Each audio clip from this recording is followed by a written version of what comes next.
Miriam, well, a recent culinary contest challenged local chefs to come up with delicious desserts without using common ingredients that can cause severe food allergies. Well, the results are tasty. We got Chef Rafael Pena from Cappy's and Dr. Erica Gonzalez Reyes, who is with the Allergy, Asthma, and Immunology Associates of South Texas. I want to say good morning to you both. Good morning. And want to start first, we're going to get to the dessert in a second. But doctor, we do need to talk about just recently, the Texas food guidelines just passed on Monday actually will affect school children that have food allergies. But what kind of food allergies are common that maybe we don't even know? Sure. So most people who have food allergies are going to have food allergies to either soy, egg, milk, wheat, peanuts, and shrimp. So those are the most common ones. And how do you know that you have a food allergy? So most of the times, when you have a food allergy, you may not know, and then you eat a food and you start to have symptoms. It can be anything from just itching in the mouth to hives or swelling.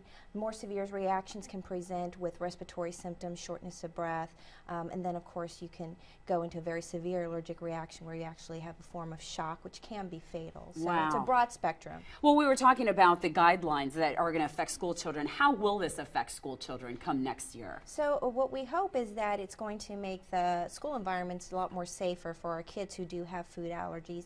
The schools are being asked to model their policies after some recommendations that not only will focus on education about what food allergies are, how to treat them, but also to kind of make sure that there's emergency plans in place at the schools so that if a child eats something they're allergic to and they have a reaction, that the appropriate treatment is given to them in a timely manner. How many children have food allergies, a percentage? So 8% of children have food allergies, which comes out being to about 2 kids per classroom. So it's a pretty prevalent issue. Yes, it is. Okay, well that turns to the chef here. You were a part of this challenge to come up with desserts that, when you talk about the food allergies and the things that go into it, this dessert looks lovely. Tell us how you put it together and why you chose the ingredients you did for this. Well, it's a vanilla soy rice pudding with fruit salsa. There's soy milk in the rice pudding instead of real milk, and the sauce is made from a coconut milk.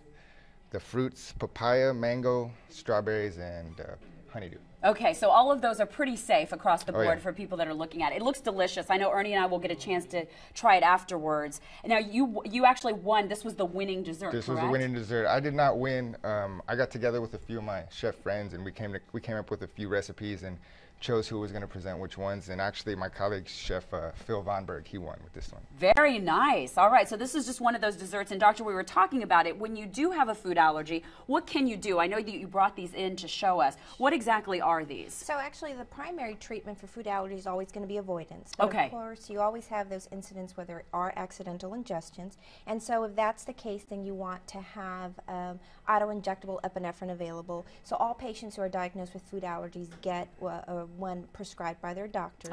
And if they should run into any problems and they have this, it's just an injectable pen where you would take off the safety cap and the needle comes out of the orange end. You would put this up against the thigh, big muscle of the leg, and then it would automatically inject the medication and reverse the symptoms. Wow. Okay, well, you can find out much more. We'll have more information for you. This is Chef Rafael Pena from Cappy's and his wonderful dessert, and then Dr. Erica Gonzalez Reyes, again with the Allergy, Asthma, and Immunology Associates of South Texas. We appreciate you being here and bringing this to light, especially with our children that are going to go out of school for now, but going back to school with that as well. Thank you so much. Thank you.